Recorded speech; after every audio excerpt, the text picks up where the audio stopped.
বিদ্যা, what happened? এত কি ভাবছিস? বড় একটা চ্যালেঞ্জ নিয়ে ফেলেছি ড্যাডি, বাট কেউ কোঅপারেট করছে না। চিনুবাবুর বিরুদ্ধে কেউ একটা কথাও বলছে না। এখন কি করব কিছুই বুঝতে পারছি না। লিগ্যাল ভাবে কোনো ইনফরমেশনও পাচ্ছি না, বাট অভিরাম সব খবর পাচ্ছে।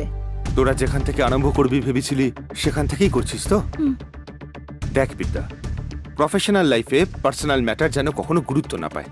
সেখানে রাম আছে বলে যেখান থেকে আরম্ভ করার কথা সেখান থেকে না করে অন্য জায়গা থেকে করছিস। This is not fair. রামের সঙ্গে দেখা কর, at least now start investigation from there. Success will be yours. অবশ্যই হবে। তুমি যাও রাম, কাজ তো সবসময় থাকবে, আমি বুঝে নেব। তুমি যাও, ম্যাডামের সঙ্গে কথা বলো। সেদিন আমায় দেখা মাত্রই চলে গিয়েছিলে, আজকে আগমনের কারণ? ইয়েস, আমি আসলে শকড হয়েছিলাম। 3 বছর আগে আমাকে ছেড়ে যাওয়া রাম আজ অভিরাম রূপে দেখে আমার আশ্চর্য লাগছে। তোমায় কোনোদিনই ছেড়ে চলে যাব বলে ভাবিনি বিদ্যা, আমি শুধু নিজেকে খুঁজে চলেছি গো। তাহলে রাম অভিরামে কি করে পাল্টে গেল? জনজাগরণ নামে তুমি এসব কি করছো? ওরা ইলিগাল ভাবে এসবের সমাধান করতে পারবে? সেদিন ওরা সব রেকর্ড বদলে দিয়ে রামকে মুছে ফেলে দিয়েছিল। অভিরাম হয়ে সব রেকর্ড ঠিক করে কোর্ট মারফত গ্রামের নামটা ফিরিয়ে আনতে চেষ্টা করছি। প্রকৃত ঘটনাটা কি? এতদিন পরে এলে, কোথায় ছিলে তুমি? সবকটা রেকর্ড পাল্টে বড়বাবুকে সাপোর্ট করলো। আর্টিনাল শর্টস দ্বারা রেকর্ড সব কোর্টে সাবমিট করেছিলাম। এই সব করতে গিয়ে আমি কি জানতে পেরেছি জানো বিদ্যা? খারাপকে সাপোর্ট করার লোক থাকলেও ভালোকে সাপোর্ট করার লোক অবশ্যই আছে। এই সকলের সঙ্গে মিলে জনজাগরণ আমি স্থাপন করেছি, যেটা দ্বারা ন্যায়কে আমি প্রতিষ্ঠা করছি। সিম্পল ভাবে বলতে গেলে, সিস্টেম থেকে বেরিয়ে যাওয়া লোকেদের আবার সিস্টেমের মধ্যে ফিরিয়ে আনতে হলে সিস্টেমের বাইরে যেতে হবে। তারপরেই আমি সবাইকে কোর্টের পরিধির মধ্যে আনতে পারবো, আর তারা দণ্ডও পাবে। তার মানে কোর্ট কি রাজনীতি বিশ্বাস করবে? নিশ্চিতভাবে বিশ্বাস করবে। আম্বেদকর রাজনীতির মধ্যে কোনোদিনও ছিলেন না। উনি যে পদ্ধতি গড়ে তুলতে চেয়েছিলেন এটা সবাইকে বোঝাতে হবে। তাহলে তুমি চিনুবাবুর বিরুদ্ধে যে এভিডেন্সগুলো কালেক্ট করছিলে সেগুলো? বিদ্যা, আমি সেগুলোকে সরকারকে দেবার জন্য কন্ডিশন করেছি। Ram, I am sorry Ram, আমি তোমায় বুঝতে পারিনি। Hey, not at all Vidya, I can understand. আমরা রেগুলার যেখানে মিট করতাম সেখানেই মিট করব।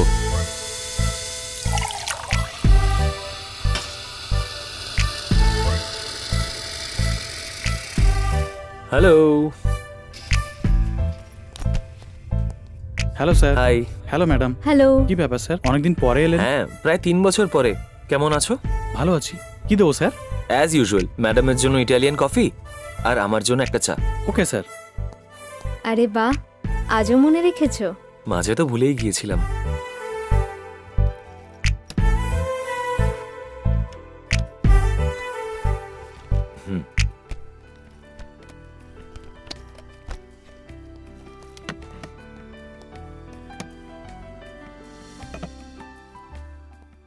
ইন্ডিয়া থেকে প্রচুর টাকা হাওয়ালার দ্বারা মরিশাসে যাচ্ছে। সেখানে বিভিন্ন ধরনের সুটকেস কোম্পানির দ্বারা আবার সেই টাকা আর&আর নামে কোম্পানিতে ইনভেস্ট হচ্ছে। সুটকেস কোম্পানি বিভিন্ন নামে একটাই সংস্থার দ্বারা স্টার্ট হচ্ছে। এই হচ্ছে ওদের list. ASP private limited, 6367 Dwarka Nagar, Ahmedabad. And এখানকার সব কোম্পানিতে ইনভেস্টেড টাকা এফডির দ্বারা মূলত ইন্ডিয়ান ইন্ডাস্ট্রি থেকেই আসছে। ঘুষ বা অনুদান দিয়ে এটাকে বাড়িয়ে দেওয়াই এটাই হচ্ছে এদের চাল। আর এইভাবেই ওরা কাজ করে। Okay sir. অফিসিয়াল ভাবে কাউকে আমরা কোনো সাক্ষী পাইনি বলে বললাম, কিন্তু এর জন্যে সিবিআই এর হাতে পড়ে যাবে ভাবিনি আমি। এখন টোটাল সিনটাই পাল্টে যাবে মনে হচ্ছে। তাহলে সিনটাই ডিভার্স করে দেব। সিটি কলেজে দুটি সংস্থার মধ্যে আরম্ভ হয়ে থাকা সাধারণ দুটি গন্ডগোল দুটি ইউনিয়ন গন্ডগোলের রূপ নিয়েছে। এই গন্ডগোলে বিরোধী নেতা সূর্যবাবুর হাত আছে বলে সন্দেহ করা হচ্ছে। এই সংঘর্ষে প্রায় 10 জন মৃত্যুর কোলে ঢলে পড়েছে। এর জন্য শহরে কিছু স্থানে কারফিউ জারি করা হয়েছে। সারা শহরে রেড অ্যালার্ট জারি করা হয়েছে বলে সিটি পুলিশ কমিশনার দেবেশ বাবু আমাদের জানিয়েছেন। এই সংঘর্ষকে কন্ট্রোল করতে না পারার জন্য অসমর্থ মুখ্যমন্ত্রী কে কুমার রাজ্যের সমস্ত রাজনৈতিক দলকে শান্তির পরিবেশ রাখতে আর্জি জানিয়েছেন। হ্যালো। চিনুবাবু, এসব আপনি করিয়েছেন? আমাদের পার্টির দুর্বল মুহূর্ত বুঝে এসব আপনারই করা তো? হ্যাঁ, বাহ, আমি করেছি, আরও করব। আমার বিরুদ্ধে সিবিআই এনকোয়ারি করছে। তোমরা সব কি করছো? হ্যাঁ, সেই জন্যই আমার রাস্তায় যদি বাধা হয়ে দাঁড়াস। রেগে যাচ্ছিস কেন? দে, আমি কথা বলছি। কিচ্ছু নয় স্যার, ওটা আসলে সিবিআই এর বিষয়।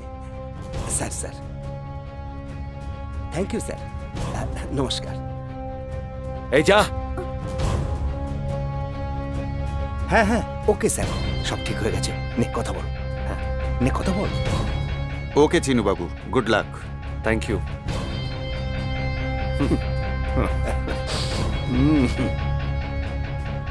বাস্তবে কি চলছে এর আছে? বিরোধী দল গন্ডগোল সৃষ্টি করলো, সরকার কি করছে? কি ঘুমিয়ে আছে? কাজ না করতে পারা সরকার ক্ষমতায় কেন আছে? এই সরকারকে ভেঙে দিয়ে রাষ্ট্রপতি শাসনের জন্য দিল্লিতে আমি সেন্ট্রাল গভর্নমেন্টের কাছে ডিমান্ড করছি। এমন অযোগ্য সরকার আমাদের কোনো দরকার নেই।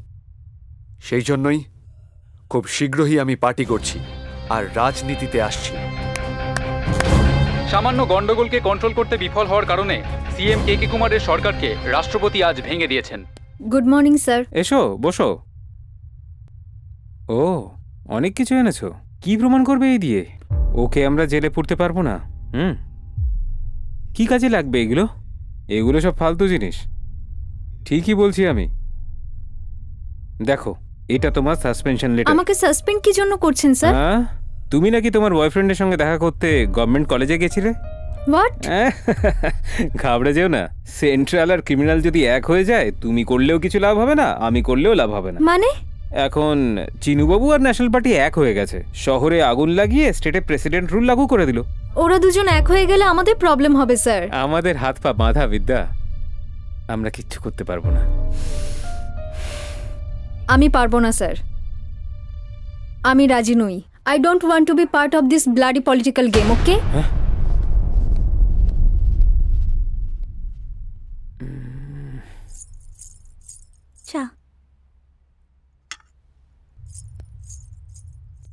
Hartley welcome sir. Chinu, national পার্টির প্রেসিডেন্ট তোর সাথে দেখা করার জন্য দিল্লি থেকে আসছেন। ব্যবস্থা সব ঠিক করে করো মামু। ওকে। চিনুবাবু, আপনি, আপনার হিরো, আপনার হিরোইন খুব ভালো। ঠিক আছে, আমাদের পার্টি এই স্টেটে পাওয়ারে আসবে না। আপনি এখানে জিতে জাস্ট আমাদের সাপোর্ট করুন। আমিও আপনাকে একটা গিফট দিচ্ছি। আপনার স্টেটকে আইটি ক্যাপিটাল অ্যানাউন্স করে দেব। 25,000 crores। আপনার বিজনেসের যেখানে দরকার সেখানে কাজ করুন।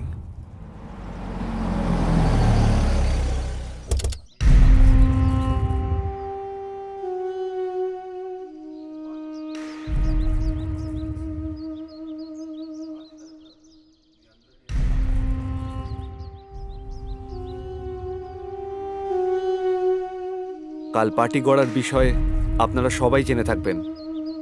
পার্টির তরফে তোমাদের সকলকে এমএলএ টিকিটে দাঁড় করাবো। ভোট পিছু 1000, 2000 যা চাইবে দেওয়া হবে। আমায় কিন্তু সিএম করো। তোমাদের সব টাকার রিস্ক আমি নেব। ডগর পাড়ায় 1 লক্ষ, 2 লক্ষ টাকায় যত পারো জমি কিনে নাও। আমরা পাওয়ারে আসার পরে ওখানে আইটি কমপ্লেক্স করা হবে। প্রতি একর 1 কোটি টাকায় বিক্রি করব। যে যত কিনবে ততই লাভ। কিনে নাও। যাও, আমায় সিএম করার ব্যবস্থা করো।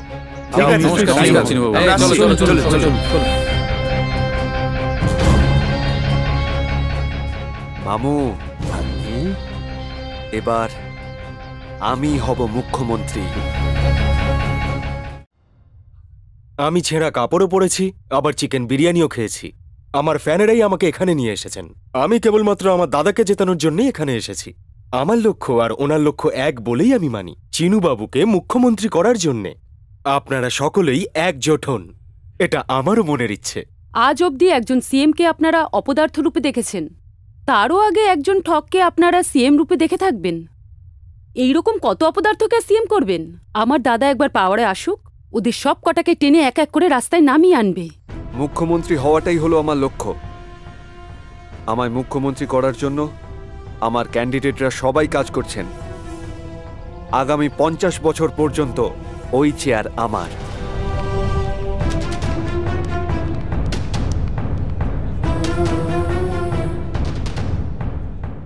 অতীতে আমি ক্ষমতায় থাকার সময় আমি কি ডেভেলপমেন্ট করেছি আপনারা জানেন। আমার তৈরি করা রাস্তা আর ফ্লাইওভারের ওপর দিয়ে আপনারা এখনো চলছেন। আর আমার করা বস্তি ডেভেলপমেন্টের বিষয়েও আপনারা খুব ভালো করেই জানেন। যা কিছু ডেভেলপমেন্ট আমার দ্বারাই হয়েছে।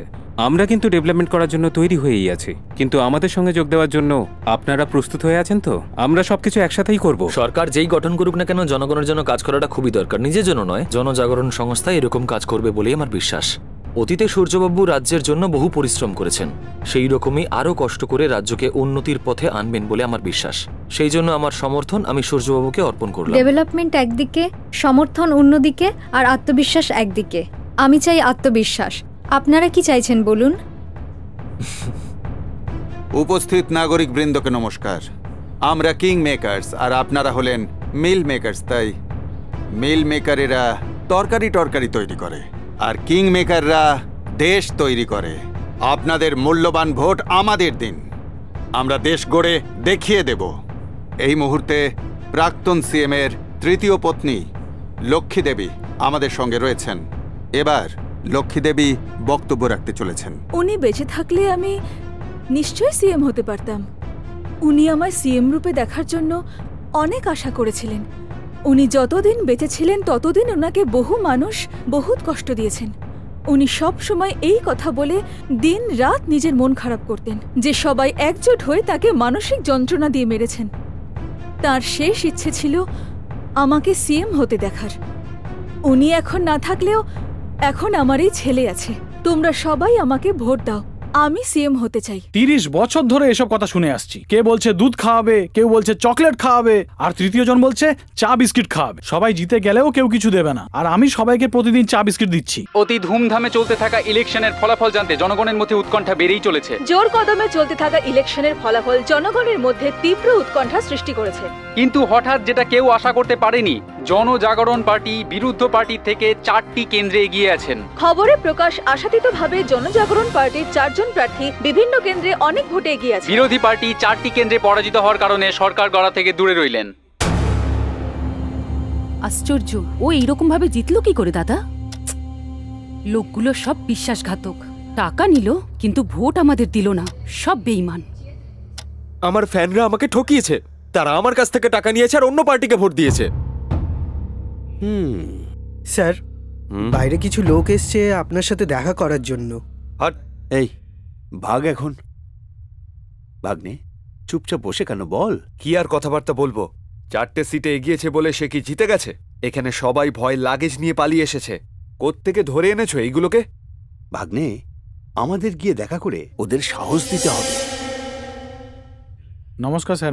নমস্কার স্যার। নমস্কার। কি স্যার, আমাকে এমএলএ করবেন বললেন, নিজে সিএম হবেন বললেন, আইটি ক্যাপিটাল হবে, আরো বলেছিলেন রিয়েল এস্টেট নাকি বহুত বাড়বে, বললেন 1 কোটি 10 কোটি হবে। কোটি দূরের কথা, হাতে 1 টাকাও নেই স্যার। খরচা দেখালে 100 কোটি পেরিয়ে যাবে। এমএলএ হব ভেবেছিলাম, কিছুই হলো না। আমার 100 কোটি ফেরত দিন। এই চুপ কর, থামাও এসব নাকি কান্না। আমরা আমাদের কাঁটা কে কুমারকে বের করে ফেলে দিয়েছি, এ আর কি। আফটার অল একটা এমএলএ কে চেয়ার থেকে সরাতে পারবো না? তোমরা সব যাও, আমি দেখছি ব্যাপারটা। নমস্কার।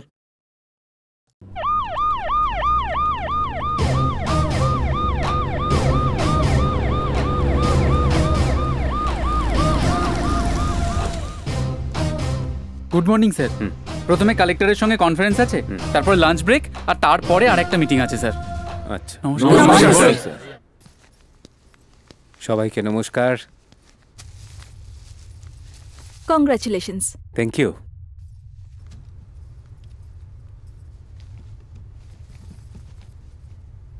আপনাদের সাথে একসাথে কাজ করতে পারবো ভেবে আমার খুব ভালো লাগছে। আমাদের রাজ্যে আইটি ডেভেলপমেন্ট করাটা হচ্ছে আমাদের লক্ষ্য। সেই জন্য আমাদের রাজ্যে সেন্ট্রাল গভর্নমেন্টের অ্যানাউন্স করা ইন্টারন্যাশনাল আইটি হাবের আদলে রায়গড়ায় তৈরি করার বিষয়ে ক্যাবিনেট সিদ্ধান্ত নিয়েছে। শুধু তাই নয়, সেই জন্যেই অভিরামকে এই সমস্ত কিছুর গুরুদায়িত্ব দেওয়া হয়েছে। শিলিগুড়ি? কিন্তু ওখানে তো এখন চাষাবাদ হয়। এই অবস্থায় ওই জমি দেওয়ার জন্য চাষিরা রাজি হবে? ভূমি চাষিদের কাছ থেকে জোর করে রাজি করিয়ে নিতে হবে। ভূমি উন্নতির জন্য নতুন পদ্ধতি নিতে হবে। ভূমি হারানো লোকেদের ওখানে তৈরি হওয়া আইটিতে শেয়ার হোল্ডার করিয়ে নেওয়া হবে। তার মানে আমরা কি চাষিদের সব ব্যবসায়ী করে দেবো? May not be sir. আমি এই বিষয়ে 3 বছর হলো কাজ করছি। চাষিদের সাধারণভাবে লাভ করার তুলনায় 3 গুণ বেশি লাভ তারা পাবে। I agree. What if company gets into loss? চাষিদের শেয়ারের সঙ্গে জমির লিজের ব্যবস্থাও থাকবে। প্রতি বছর যদি তারা লাভবান হয় তাহলে তারা কাজ করবে। এরপরে আমাদের মিশন আমরা শুরু করব। আমাদের আবার দেখা হবে। তুমি যাও। Okay sir. Abhi, nice presentation, good luck. এখনো পর্যন্ত তুমি কমন ল্যাঙ্গুয়েজে কথাবার্তা বলেছ। এরপর থেকে তোমার প্রতিটা পদক্ষেপ খুব সন্তর্পণে হওয়া দরকার, না হলে বিরোধী পার্টির লোকেরা তোমার ওপর কাঁদা ছড়ার জন্য রেডি হয়ে থাকবে। ওদের মুখোমুখি হওয়ার জন্য তোমাকেও তৈরি থাকতে হবে। আর হ্যাঁ, সরকার যতই যা করুক না কেন, সমাধান নাও হওয়া কিছু সমস্যা সবসময়ই থাকবে। সেই জন্য তুমি সারা রাজ্য পরিদর্শন করো, কাজগুলোকে আইডেন্টিফাই করো, সেগুলোকে আমরা সলভ করব। তাতে তোমাকেও জনগণ ভালোবাসবে, সরকারেরও সুনাম হবে। সরকার চাইলে সব সমস্যার সমাধান হতে পারে। সমস্যাগুলো সব সমুদ্রের লবণের মতো, আর আমাদের সমাধানগুলো জাস্ট নদীর সমুদ্রে মেশার মতো। আমরা যতই চেষ্টা করি, লবণ লবণের মতোই থাকবে। তার জন্য কিন্তু একটা সঠিক রুল আছে স্যার। গ্রামের অঞ্চল থেকে শহর পর্যন্ত কিছু স্থায়ী প্রতিনিধি আছে, তাদের দ্বারা সলভ হয়ে গেলে আমাদের পার্টি লাভবান হবে স্যার। আমি জানি আমাদের কাছে রাজনীতি হচ্ছে খুব ইম্পর্ট্যান্ট, আমি বারণ করছি না, কিন্তু আমাদের উপরে জনগণ বিরাট বড় দায়িত্ব দিয়েছে। গত 10 বছর ধরে সরকারের সমস্ত প্রকল্পেই জনগণ বহুভাবে বঞ্চিত হয়ে আসছে। একটু যদি ওদের স্বস্তি দিতে পারতাম, কিন্তু সেটা নেতাদের দ্বারা সম্ভব নয়। কেননা প্রত্যেক দলের নেতারা ওপরে ওপরে ঝগড়া করলেও ওদের মধ্যে কিন্তু মেলামেশা থাকে। সেই জন্য এটা শুধুমাত্র তোমার দ্বারাই সম্ভব। Sure sir. আর বিদ্যা, স্যার, আমি তোমাকে রাজ্যের কোঅর্ডিনেটর হিসেবে নিযুক্ত করছি। ব্যাংকের তরফ থেকে ম্যাক্সিমাম মহিলারা কিভাবে লোন পেতে পারবেন এবং এইসব লোন যাতে ওরা ঠিকমতো পান, সেটা দেখা তোমার দায়িত্ব। স্যার। আমাদের রাজ্যের প্রতিটি মহিলা যাতে নিজের পায়ে নিজের মতো করে দাঁড়াতে পারেন, সেটাই আমার লক্ষ্য। Thank you sir, I will do my level best. Good.